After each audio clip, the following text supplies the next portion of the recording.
With so many computer and IT training providers in Britain today and such a wide range of courses available, it can be hard to know which one will be best for you. To help you decide, look for a company with advisors who can talk through with you which job will suit your personality.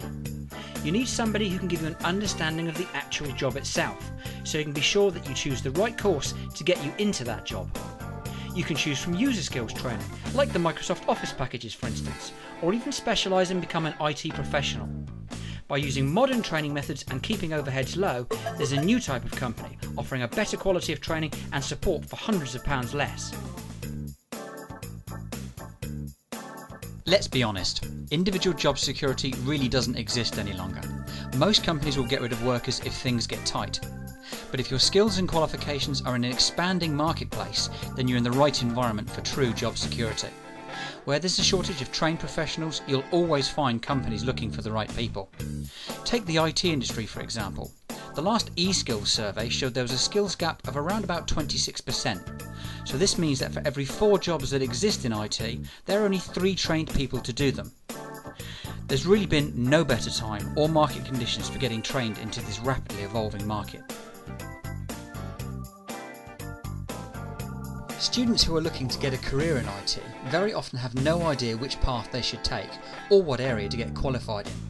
After all, if you've got no experience in the IT market, how can you possibly expect to know what somebody actually does day to day? Let alone, of course, decide on which training route is going to be the most appropriate one to get you there. Really, the key to sorting this out is to take a good look at a number of different areas. Things like your personality type. What kind of things do you enjoy and what don't you like? Why you want to get into IT. And you'll need an explanation of each career path and what makes them different from each other. And clearly, you'll need to think about what effort, commitment and time that you're prepared to put into your training. So the only real way of covering these properly is through an in-depth discussion with somebody who knows the industry well enough to be able to guide you. Amazingly, most UK training companies still teach IT from workbooks and reference manuals. For most of us, this tends to be needlessly boring, drawn out and slow. Psychologists who've looked at learning tell us that we remember a lot more if we involve all of our senses, and if we get practically involved in what it is we're studying. So the answer is to find a course that uses multimedia CD and DVD ROMs, and always make sure you're shown some kind of demonstration from the training company. Your training materials should include videos of the instructors, live demonstrations and slideshows. It's generally best to avoid training that's purely online.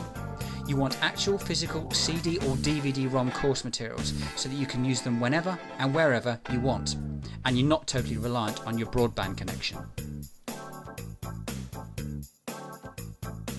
Having full support really is critical with many technical programs, but unfortunately most companies only give office hours or extended office hours support. Very few of them go late into the evenings or at weekends. So find training where you can receive help 24/7 at any time of day or night, and make sure it's direct access to the tutors, not just some messaging system, because it'll slow you down if you have to keep waiting for calls back during office hours. Only true 24/7 round-the-clock live support really delivers for proper technical certification. You'll find that in-centre workshop days are often sold as a big benefit by many companies. But if you talk to most of the students who've used them, they'll tell you the opposite's true. You've got all that travelling, for instance, multiple trips and often hundreds of miles, and the classes are normally Monday to Friday, which means taking 2 or 3 days off work all the time. Well, if you've only got 20 days holidays a year, using half that on training doesn't leave much for you. And don't forget the extra costs of travelling and accommodation either. Sometimes this runs into hundreds and even thousands of pounds extra. And maybe you'd like to work at your own pace, or maybe you want to keep your training private so there aren't any repercussions at work. And how do you honestly feel about asking questions in a class full of other people? All these reasons and more are why it's much simpler to watch and learn from pre-filmed classes, taking them when it's convenient for you and not someone else. You can redo the modules as many times as you want, and there's no need to take notes because you've already got the lesson. Quite simply, you'll save time, hassle and money. Always look for authorised exam preparation materials as part of any technical training package. It's very easy to get thrown by practicing exam questions that don't come from official sources. Often, the way questions are phrased can be quite different, and you need to be ready for this. And always test your understanding with quizzes and simulated exams before you take the real thing. You'll be far more confident and much more likely to pass. Offering exam guarantees is a popular sales gimmick at the moment, but if you examine the small print, you'll find out what's going on.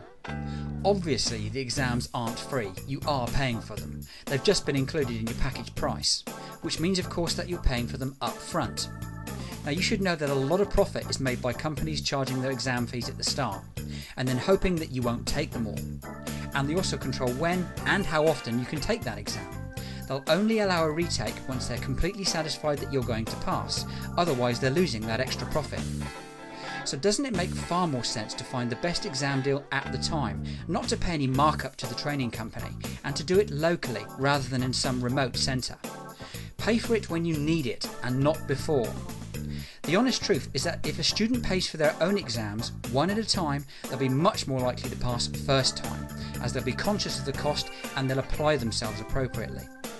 Why pay hundreds or even thousands of pounds extra for so-called exam guarantees, when common sense dictates that the best guarantee is study, commitment and good exam preparation?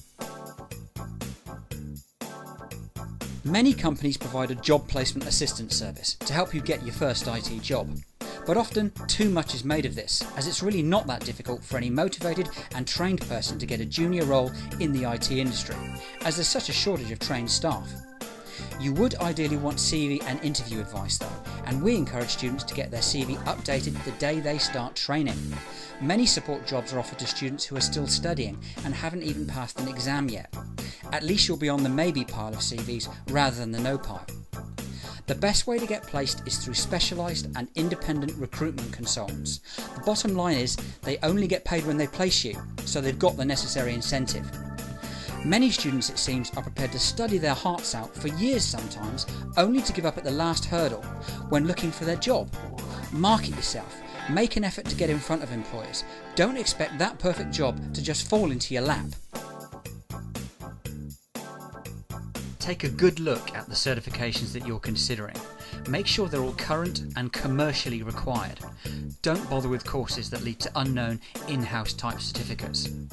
Only the fully recognised accreditations from the major players like Microsoft, CompTIA, Adobe and Cisco are really going to mean anything to employers.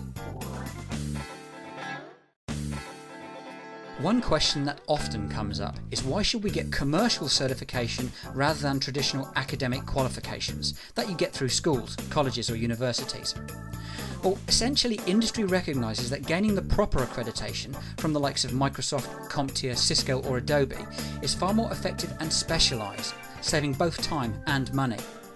Commercial certification concentrates on the actual skills that are required, together with an appropriate level of background knowledge, rather than going into the depths of background detail that academic courses can often get bogged down in.